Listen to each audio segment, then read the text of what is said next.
Time takana ino problema. Ulumbilungu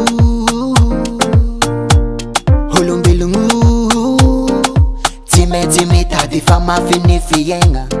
Ulumbilungu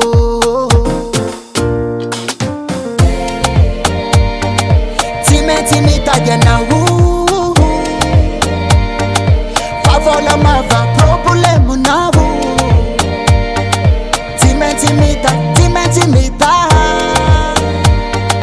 time timita dia no vorangai. Vola timila mademandi. Vola Apiasani sen apiasa kwa sandi. Vola timila mademandi. Vola Apiasani sen apiasa kwa sandi. Mita dia vola fanyurun tavan mana. Hanoko misi vola hol jabing manzar na mano manzar yavano. Kena dema fi mafin komba hazaki fizola. Na dema fi mafin komba hazaki fizabave. Time tadia na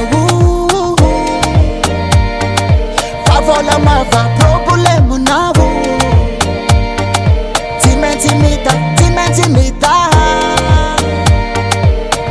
timita dia no vorangai. Vola timila mademandi. Vola Apiasani sen apiasa kwa sandi. Vola timila mademandi. Vola Apiasani sen apiasa kwa sandi.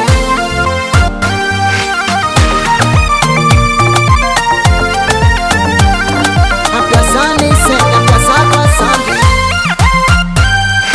Timila mademandi. Apiasani sen apiasa kwa sandi. Timila mademandi. Apiasani sen apiasa kwa sandi. Timila mademandi.